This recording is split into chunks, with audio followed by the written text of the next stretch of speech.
What is the secret to amazing, impeccable footwork on the tennis court? Well, in today's video, I'm going to continue to reveal how to dance on the tennis court making the right moves. There are actually rhythm moves in tennis that can help you move better and more efficiently and more effortlessly on the court. We're going to show you a specific way to move on the forehand side today. My name is Jeff Salzenstein. I'm the founder of Tennis Evolution, one of the leading online tennis instruction websites in the world. And in a previous video, I talked about the backhand. And I talked about how you can actually develop a rhythm step, call it the Federer shuffle, that you can actually step out and shuffle before you hit the ball. A lot of players on the one-handed backhand, they step across, or even the two-handed backhand, they split and they step across and they lunge and they reach. And so in that video, I talked about how you can split, step out a little bit, and then shuffle. And so guess what happened? I got a comment. I got a question. More than a few comments and more than a few questions over at the YouTube underneath the video. And they said, hey, do you do the same thing for the forehand? Well, yes and no.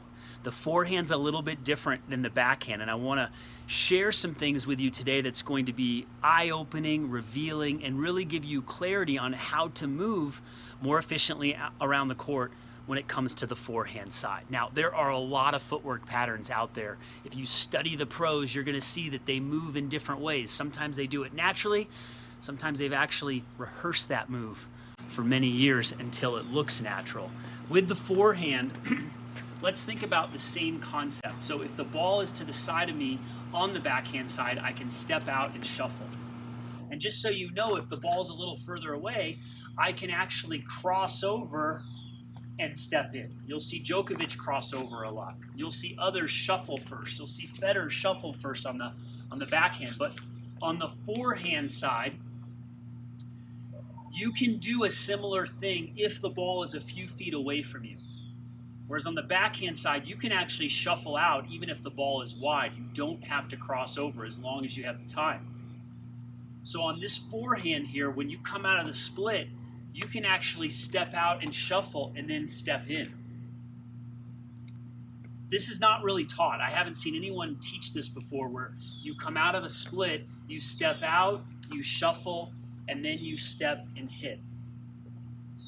Now, there's another way to do it. You don't have to step out and shuffle like you would do on the backhand side. You can actually just split, and you'll see this a lot with the pros. They'll split, and you'll just see them load the leg. They'll just step out and load the leg and wait, and then they'll step in. So it's a 1, 2, okay? If we relate this to dance and to movement, it's a 1, 2. The shuffle for me is a step out, which is the 1, then a shuffle is the 2, and then the step in is the 3. 1, 2, 3. So now we have a 1, 2, and we have a 1, 2, 3. Now, if the ball is farther away, that's when you can start to open up your stance, where you come out of the split and you do cross over. That's the 1, and then the 2 is the load, and then when you swing to hit the ball, that's a 3, and that's for another video. Today, I want to focus on this move where the ball is close to you. Remember, on the backhand side, if the ball is reasonably close, you can step out, do a little shuffle, and then you're in position to rip. The reason why this works so well is that if you just step across when the ball is close, it's going to throw your rhythm off, and you're not going to be able to generate power from the ground as efficiently. You're going to have your hips blocked. Now, you can step across as long as you know how to swing up. Again, that's for another video. So on the forehand side, I see this with players. They'll see the ball come and they'll step across right away. Again, now the hips are blocked. So what you want to try to do is, as you make your first move, if you step out and you get your racket up into this position, you're stepping out, you're waiting, and then you step at the right moment. A lot of players get to this spot too early. So you have to actually get here at the right time. 1, 2. Everything is in rhythm. Actually, on many balls, you have more time than you think. And that's, if you study the pros warming up, you'll see a lot of this. There'll be 1, 2. They'll go with that move. And again, what I like to teach is this little rhythm move to avoid getting blocked right here. So you can split, step out, do a little shuffle, and notice how when I do that, I step out and I shuffle, I'm in my first move position with my arms, but my hips are still facing the net. I've got a nice shoulder turn, but I'm tracking the ball with my hips facing the net more, and then I step in and hit. Players get in trouble if they go with the old school paradigm of turning sideways too early. They see the ball come and they prepare by turning sideways. You want to prepare by getting your racket up here in this position, stalking the ball. And then from here, you can keep your hips facing the net more. That will keep you from getting sideways. You won't be able to track the ball if you're in this position as well. You get the hips block. Contact point is late. You know the drill, being late here.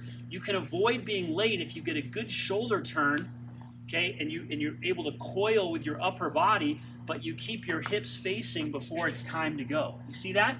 So I step out, I shuffle, time to go, right? 1, 2, 3. It's a dance out here. It's a dance, it's a rhythm, and this is why you can practice it in a driveway or even on a court without a tennis ball. This little step out shuffle move is brilliant when you're in this part of the court. When you're right here, this is the shot that players miss because they don't know what to do with their feet when the ball is close. It's easy to move out wide for a ball with bigger steps, but these little steps, it's not about this.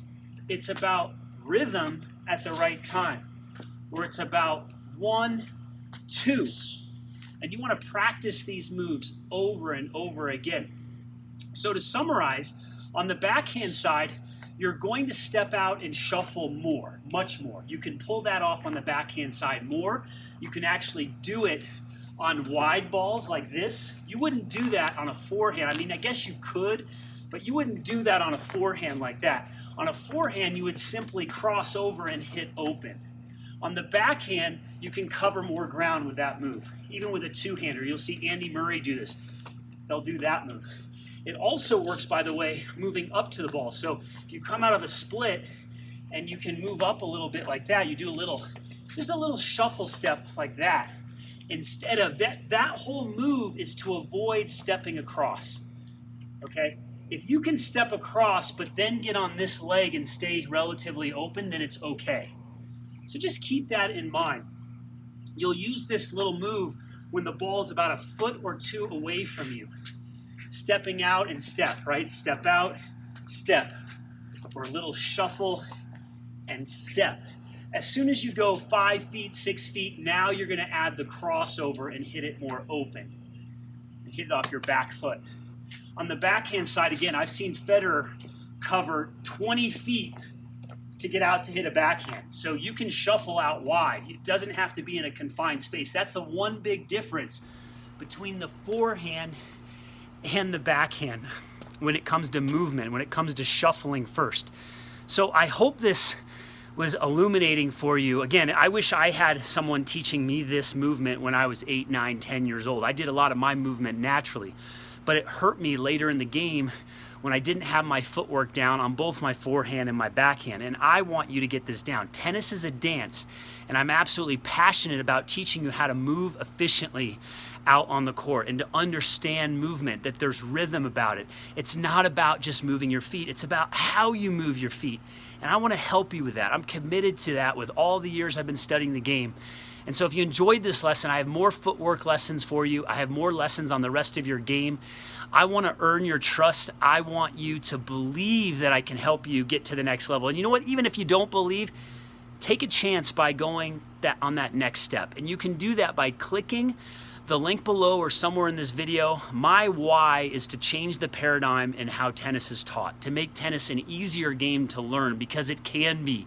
We want to get rid of the BS and the misinformation out there, and we want to help you get to the next level. So click the link in the description below or somewhere in this video to get that free gift, which is a free membership inside our Tennis Evolution portal, and you can watch all these lessons on an app, the Tennis Evolution app. It's like having a coach in your pocket. Imagine having me in your pocket every step of the way, where you can watch videos anytime, anywhere, and you can do that when you click the link below or somewhere in this video. No strings attached, no credit card, absolutely free, but we've got lessons on all aspects of the game that can help you. So we'll see you on the inside. Get that Tennis Evolution app for free, and we'll see you at the next lesson. Thanks.